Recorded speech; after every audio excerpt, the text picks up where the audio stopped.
Hey, how's it going, guys? Raw Lucario here, and today I have a treat for you all. Because today we are taking a look at a Lego set. It's been a little bit since I've done that, but this is not just any Lego set.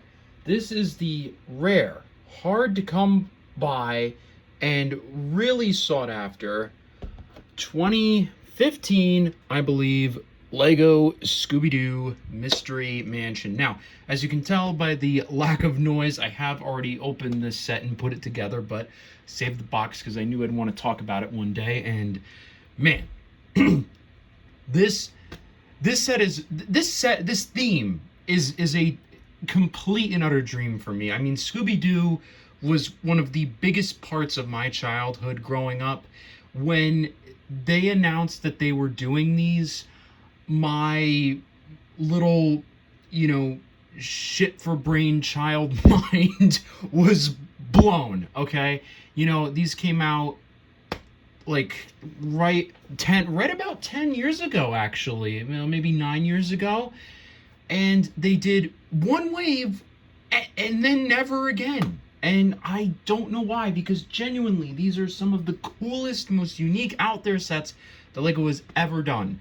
And since I have it put together, everything intact, I want to talk about it. So, we'll start with the box itself. So the box tells you the name of the set, which is the Mystery Mansion. At the time, I believe it retailed for it was either like $80 or $100 USD. I don't remember the exact number off the top of my head, but this was the largest set of the 5-set wave.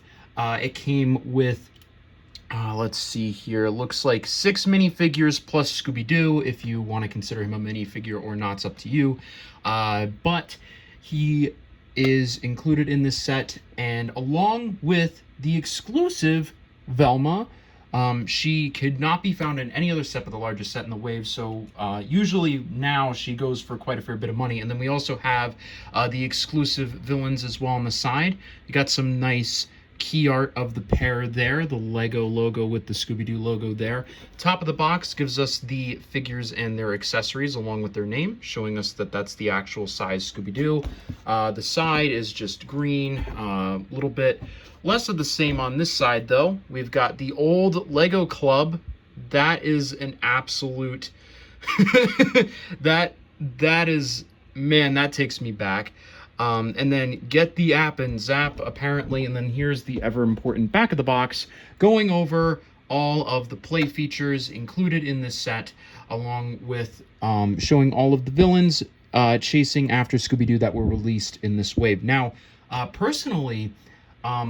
I don't have any of these sets, but I have all of the minifigures from when I got these sets as a kid. Now, including this one, I had every set in the wave at some point in my lifetime, except for the biplane with the jack-o'-lantern one, because that one was just always really stupid to me, even as a kid. But this was a necessity for me to get, and yeah, let's stop dilly-dallying. Let's stop teasing you. Let's just get right into the magic here. Okay, folks, and here is the set, all built up, all ready to go. And this was always one of the absolute coolest things for me as a kid, because I can't even get it all into frame, but this set is just so indicative of what this wave was, because this isn't just like a cool display piece, right? I mean, it is. Like, it looks really, really great. There's some fantastic building techniques in here. Even back for 2015, some of this stuff is still really, really great. But the set actually would go out of its way to tell a story, which I'll try my best to take you through right now.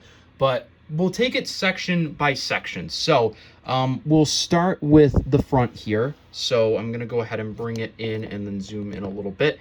So this has some very, very cool architectural stuff that you don't really see a lot in Lego. Like seeing these like slanted door frames here and these crooked pieces, just they did such a great job of making this look like a dilapidated, run down mansion. You've got boarded up windows, you've got broken glass up here. I mean, there's just, you've got plants growing through the walls. I mean, there's just everything here, and it's all just so well done, and I love it a lot. And then we of course have the ever important clock tower up here, which this does actually turn. We'll get into that in a moment because it also comes with another play feature. And then we have the steeple all the way at the top here. All in all, I would say the set is generally pretty breathtaking, like size-wise. Like, this is a very decently sized set here. You know, it's very, very, you know, it takes up a shelf, you know what I mean? Even though this is only 860 pieces, it really does feel really great. But what I'm going to do is I'm going to take you from left to the middle to the right to kind of take you through what this set looks like. And we'll start here with the greenhouse on the left. So, greenhouse, right? This is pretty cool. It definitely stands out the most color-wise from everywhere else in the set because everything else is mainly gray with a mix of green purple and some gray. This is primarily brown, and this is really cool. And I'll turn you so you can see the inside here. There is a Venus flytrap in the middle here. That is just a really cool build, and you can actually take it out if you want. It's a little hard to get out, but yep, here we go. Comes right off of that base plate there, and here it is. Really cool little micro build. I think it was actually the first bag in the set, if I remember correctly, but yeah, the jaws do open. You have these vines that, of course, do move up and down with a little bit of support, so you could use it to attack the tentacle monster, but getting it out, we can take a better look in here. So we've got the base plate here.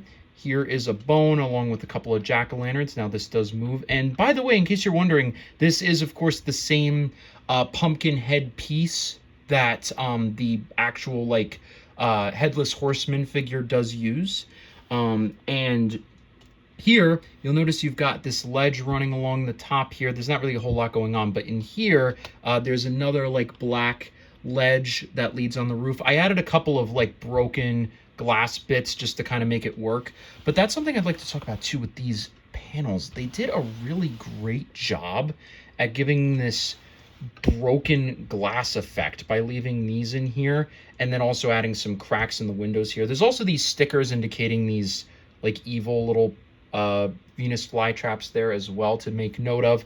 But one cool thing about this set is that, like an actual greenhouse, if I just zoom this out just a little bit here, you press down on this and you can actually raise the roof and like let sunlight in, air in, stuff like that. Like, that's a really cool idea, and it does stop right about here.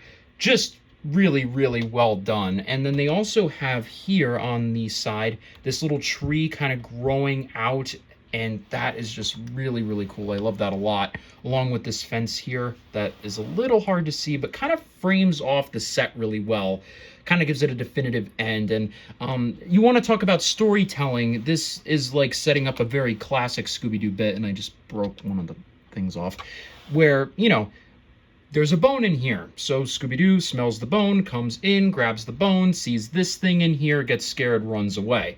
You know, they did really great job of including features like that, and it just works really well. I love the greenhouse, but actually one of my least favorite parts of the set overall, because I think the middle and the other side are far more interesting, especially on the interior, but this is still a fantastic part of this set, and I do love this a lot. Really good, well designed, well thought out. Then we'll move to the middle part here. So this is the main tower here. It's got a clock. It's got an area for Dracula to stand, which we'll take a look at in a second. And then it, of course, has this really interesting design here where they basically mounted this on like a pole so that you can turn it. So you could theoretically, you know, have it look more or less crooked however you want. But I think this looks really great here. I love what they did with this. But here, this is, of course, a reference to the Gaggle of Galloping Ghosts episode right at the top. So we have him standing at the top of the tower like this, saying, oh, you know, who dares come here, leave, whatever, piss off, right? And then, you know, they obviously don't. There's a little dial at the back, which I'll show you in a minute. He can turn around, and then there is him turning into the vampire bat and then flies out at the tower. Really cool episode reference. I love that. That just works really, really well. And of course, as you notice, it also does turn the clock as well. Doesn't quite hit like 12 and 6, unfortunately, but it is still a really great effect and just super solidly well put together. And then once we take a look at the middle here, which we'll do in a second, I'll show you what that looks like from the inside. So you'll see this little brown knob right here. That's how you get the thing to turn. Just turn it and you're good. Perfect. Now, we have two other things we need to look at here in this section. We'll start with what is at the bottom here. So, this has a nice little play feature as you come into here through this front door, right? You'll have the gang walking through, and then right when they least expect it, you turn this, kill them. They perish. Dead. Possessed dead dog. Okay.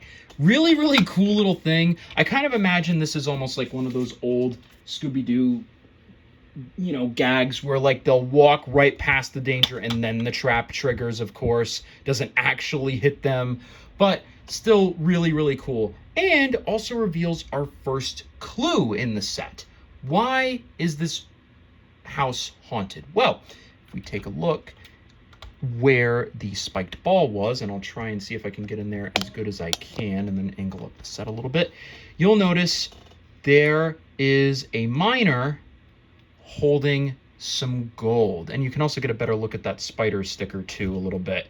So this is why the guys are here. They're looking for the gold that this guy had. So there is your motive, right? There's the why. Now, we turn that, you can turn it either way, and it sits in really, really well, by the way. Now, we need the how. How do we get the treasure? Well, you'll notice this little lip here in the set. See how this is just like right in there? Well, you lift this up, there is a hidden compartment under the floorboard with a key. And I'll show you what that key is for in a minute. But that is how we access what they're looking for, and works really, really well. And I'll show you what that is in a minute. But if we bring this up, you'll see here hidden in the steeple is, as far as I know, a custom printed, I don't think this was used in any other set, custom printed coffin for your vampire here. Now, would not recommend actually putting him in here because this will bend his cape horrifically, but it does snap off, and it does fit a minifigure. So sorry, Shaggy, you are banished to the Shadow Realm. Fits him nicely in here. Ooh, maybe not. Maybe because of, or if it's because of his hair, if it doesn't. I think his hair might be blocking it a little bit. Let me make sure he's completely flat in there. Just as flat as he can be. And, well, I'll be. Shaggy does... Alright, let's take his hair out. Shaggy does not want to fit in there, but he will, whether he likes it or not. He is getting banished to the Shadow Realm. Oh. Is it... Okay, I don't know what I'm doing wrong here. This should work. Ah, there we go. Okay, just needed to get it. Yep, and now he's locked in there. So, obviously the idea, you put the vampire in here and set him up here and can get him out. Custom printed, as far as I know, print of the vampire. But, like I said, probably wouldn't recommend actually putting him in here because he has one of those old, really, you know, terrible fabric capes that, while they look good, they get horribly bent and disfigured from just even looking at them. So, probably not the best idea to put that in there if you're actually thinking of preserving that minifigure. But then that sits really nicely on that little red stud area if you don't have fat fingers like me. And but yeah, okay. Ooh.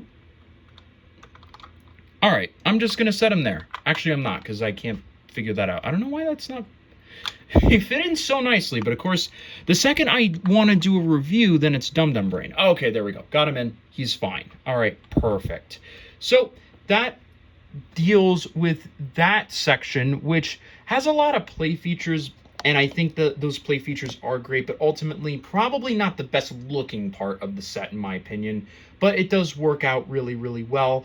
But we still have one more piece of the mansion to look for, and I'll go ahead and turn it to the other side so we can take a look at the front a little bit better, and that is the kitchen area. And this is the best part of the set right here. This is just so well put together. This actually uses the same hinge action as this roof does, but they use this little jut out to block it from moving in and out, so it stays in place really, really well. And you've got this fence with a skull on it. The windows are all boarded up. If we take a look into that window there, you'll notice it's cracked and it's got stickers. It looks really great. By the way, this set is very sturdy, very well put together. Even though the pieces are all 10 years old, it still moves very, very well.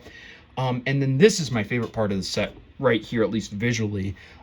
They have a tree growing into the wall. I mean, look at that. You can see the roots coming out, the brown like breaking through and then coming out with this tree. That's just such a damn cool effect, man. Like, that is really well done. I would have maybe liked to see a little bit of foliage up here just to kind of give that tree effect a little bit more oomph, but otherwise just really, really good. Love that effect so much.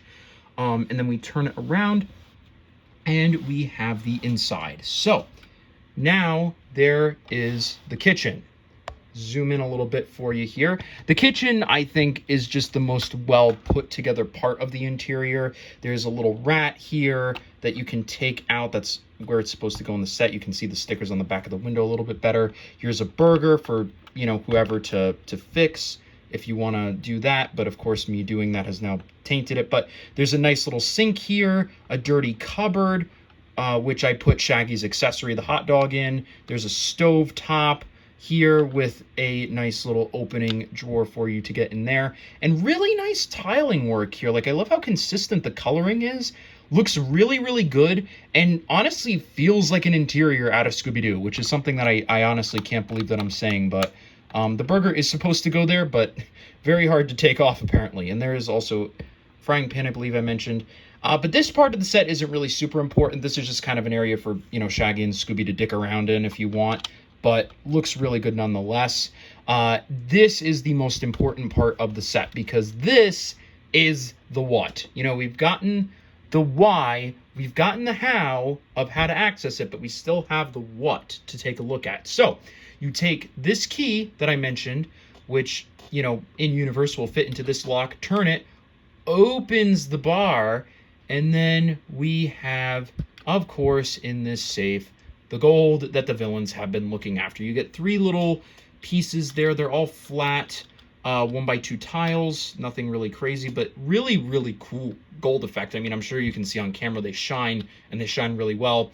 And that is what the villains have been after. So there is what you're looking for. And that's what I love about all these sets. You know, there's a motive, there is a clue to discover the motive, and then there is an end result, right? Like, that is what is so cool about these sets. And even though I don't have any in hand, I do actually plan to make videos talking about more in depth the other sets in this wave, so you can kind of see what I mean and how well these sets are put together. But that's what I love about these sets so much, is that aside from getting, you know, Lego versions of some of my favorite characters in fiction, it's just a really, really cool feeling to have, you know, sets that focus on storytelling and do it so well.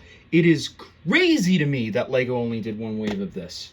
Absolutely gobsmacked, but that's neither here nor there. Final thing we have to look at is this room, which I'll take the safe out just so you can get a better look at arguably the worst room in the house. I mean, Ooh, I knocked something over yet again. These are very, very easy to knock over, so maybe watch out with that. But you'll see there's just like a little like opening into that enclave there, the window. But otherwise, the only thing in this room is the safe. Nothing else, just blank. Gives the characters just enough room to stand and actually access it. but not really much else. This is basically what you're going to be doing here. So, I mean, it works, but, you know, it's fine. Now, the one thing I will say that I don't really like about this set is I feel like the interiors especially are a fair bit disjointed, definitely, you know, but that's okay, because what we do have is either really great for play or for display, and that's what I love here. And then the front of the set kicks absolute insane ass. This is just one of the coolest like looking sets from this era of Lego, like unironically. Kind of gives like the old Monster Hunter set vibes from like early 2010s, which kind of makes sense, but you know, just still a really, really great looking set. But now that we've taken a look at the set, let's take a look at the minifigures. Oh my goodness, and there is one final part of the set before we get into the minifigures. I actually almost forgot. The Mystery Machine bike. Mystery Machine bike. I mean, it works. It's got a sidecar. You can actually detach the bike from the thing. Like, I mean, that's cool. You know, it works. I don't know, man. They did obviously release the Mystery Machine as a set, but basically every set except for I think one had some sort of Mystery Machine themed vehicle, and did not like them, did not care for them. They sucked. They made no sense. You know, the gang doesn't have any Mystery Machine themed vehicles aside from the Mystery Machine, so not really big on this. But that being said, the build itself is really good for a bike with a sidecar. I just wish it wasn't necessarily Mystery Machine themed, but also does come with the map as well, showing them where they expect the key to be. So that also gives the gang a route into the set as well, which works really, really well. I like it. Love that map piece. Also comes with a backpack clipped to the back as well. So does work really, really well, but just not really hold much to say on this. It's fine. It works. It doesn't really do much else, and also comes with a frying pan piece that's not focusing in. But yeah, there you go. Cool. Okay, perfect. So now that we've gotten this all squared away, we'll take a look at the least interesting minifigure, in my opinion, because he's included in literally every set in the wave, which is Shaggy. Okay, so this is going to be the Shaggy you get in basically every set except for the Lighthouse one, because he has exclusive printing on his torso. But otherwise, this is what you want from a Lego Shaggy. I mean, this just captures him super well. He's got the green t-shirt, brown pants. He's got custom molded hair, which is really, really cool because every single member of the gang has a custom mold that is unique to them, which is just so nice, especially for 2015. And he has dual molded arms too, which is really, really crazy because, I mean, keep in mind, dual molded arms even in a $20 set in 2015. That is crazy. But yeah, the figure himself looks really, really good. The only differences you might see in Shaggy is he does have, I think, 2 face prints. But this one just kind of comes with a confused face. I do prefer, he has like another one that has a more like scared look on his face. This one just doesn't really do it for me. But this face is really great and works extraordinarily well. And again, has a really nice custom headpiece and is just an all-around great figure. Next up, we'll get with, again, one of the least interesting ones in this set, but still very, very important, which is, of course, the star of the show, Scoobert Doobert. So, Scooby-Doo does have a bit more variation in his designs because he has, for starters, 2 bodies. So in this one, you get the standing body that he has where he's kind of like holding a paw up, but he also does come with a sitting body in a couple of the sets as well. And then this is also just the default face for Scooby-Doo. Nothing crazy here. There are 2 other face prints for Scooby. One, he is wearing like a pilot's hat, like an old school pilot's hat, because he was in the biplane set. And then there is another one where they print like a scaredy sort of like chattering teeth thing on one side of his face. But this is, in my opinion, the most default you can get, and you got everything you want here. He does move, he does his head, he does stick to Lego bricks, but ultimately not a whole lot of posability. But Ultimately not the most unique figure in terms of this wave, but still a really great figure to have nonetheless. Second figure we'll be taking a look at today, arguably a fair bit more interesting, is going to be Daphne, who comes with a camera for some reason. Now, she is only ever included in one other set, which is the Lighthouse set, which is the second most expensive set in the wave. So, yeah. But still, this is a really cool figure. No dual molded legs, unfortunately, for this figure, but nice all-around printing to give us that nice soft pink legging sort of deal. The purple boots, I mean, are fine. They work for this character. And she has her, of course, her little ascot there. But of course, probably most interesting thing about this figure, obviously, is the hair. Just obviously just made specifically for Daphne, and it works very, very well. Just a all around really great representation of the figure. Probably not going to be the most useful for any other character, but it works really well, and she does have an exclusive another face as well. I'm sure this face has probably been used before, but that's what it looks like with the hair there. But otherwise, pretty general figure. And now we're getting into the figures who are absolutely 150,000% exclusive to this set. And I'm going to start with the villains first, because I do believe they are a little less sought after than the final character we'll be taking a look at today. And we'll start with who I believe is probably the least sought after, which is the Ghost, aka, if I remember correctly, Bluestone the Great. And this just is bad. This sucks, and I'll tell you why. Because they didn't actually bother to make a unique Ghost mold. And I mean, I get why, because, you know, they didn't really need to, but it's definitely the least accurate out of any villain, I think, probably in the entire wave. But just because shouldn't have a mouth, should just be the eye holes. And one cool thing this figure does do, it does glow in the dark. I don't know how well I'm gonna really be able to display that, but it does just glow in the dark. You'll have to take my word for it. This, of course, does come off. And one thing that these figures do really, really well, all of the villain figures have the villain's face here, which, I mean, for this guy, it's going to be a black face, so not really too important. But we turn it around, and you see you actually get the villain's unmasked face. So you could turn the head and show them unmasked. I'm not really going to be doing that in this particular case because I don't want to mess up the figure, but that's Bluestone the Great there. Otherwise, just a completely white torso, which, of course, I think does work for this figure, but, you know, it's fine. Like, it works. Don't really understand the chain here. I don't really think that was necessary, but I guess it's a good part to have if you need it, but works out pretty well. The next guy, probably the most sought-after villain in this set, I would assume, because of the cape pieces he has, which is going to be the Vampire, aka Big Bob Oakley. This feels weird to me, because if you watch the episode that this guy is from, he actually plays 3 separate villains. He plays a vampire, he plays the Wolfman and Frankenstein, and actually also a gypsy fortune teller too. So if you were going to, like, out of all figures to include in a multi-villain set, you would think that all of them would be Big Bob Oakley and, like, his different variants, but ultimately this one's probably the most iconic, the vampire, and he has really, really cool cape and torso printing. Definitely could find a use for that in your collection somewhere. The face isn't the most accurate, but it's fine. Now, I do want to be careful here because of the cape. I'll see if I can maybe turn it. No. All right, I'm sorry. I'm just going to have to angle it, but there's his face. I really don't want to mess up this cape because it's the old fabric, but there's his face.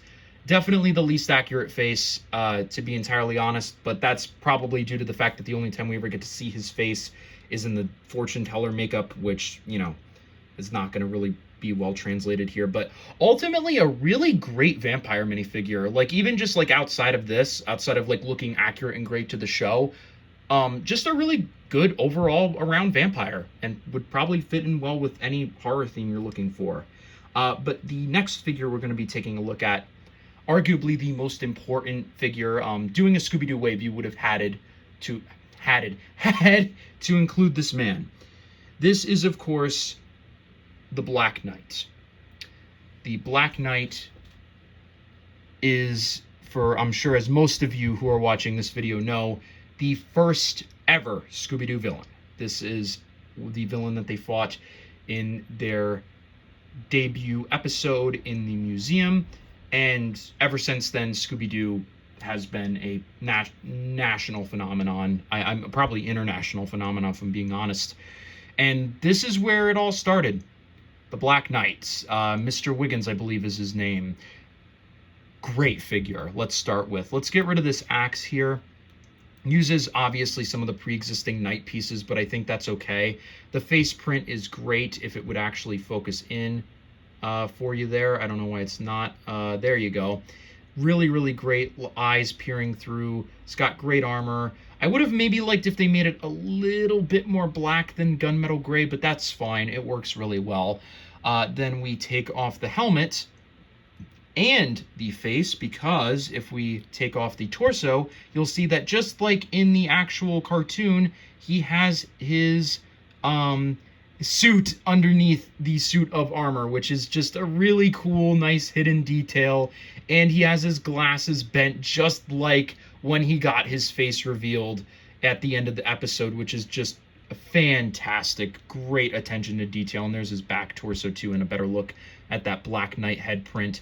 Just all around great minifigure, and again, an absolute necessity to have.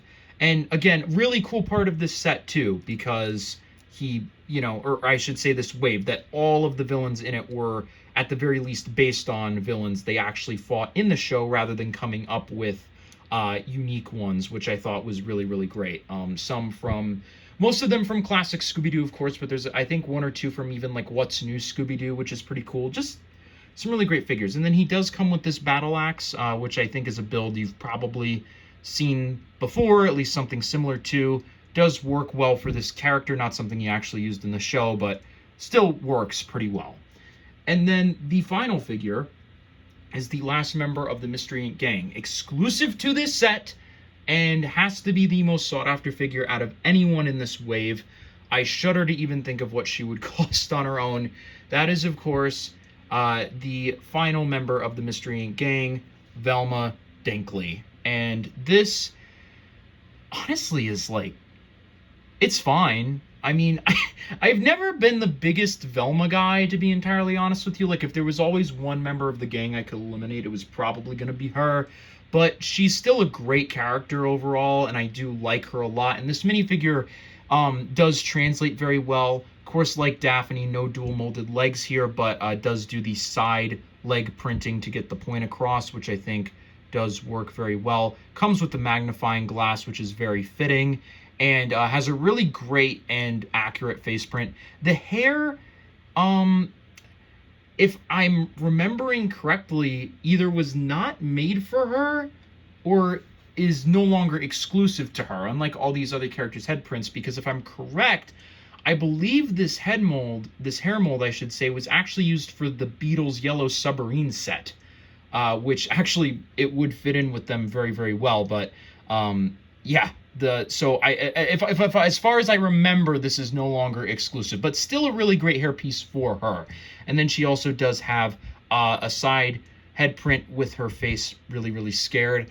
Kind of wish it was maybe missing the glasses to reference that gag, but ultimately it's not really that big of a deal. Still a fantastic minifigure for a fantastic set. But yeah, that is the Lego Scooby-Doo Mystery Mansion. I know it's not necessarily the oldest set in the world or anything like that. I don't really know how many people are gonna, want to watch this, but I just felt like I needed to talk about it. This is just a theme that just has, I mean, great builds, great minifigures, don't get me wrong, but I think the coolest part of this set is just the storytelling, something that not a lot of Lego sets do anymore, and I just really miss that. Like, I need Lego Scooby-Doo back, man. I just do.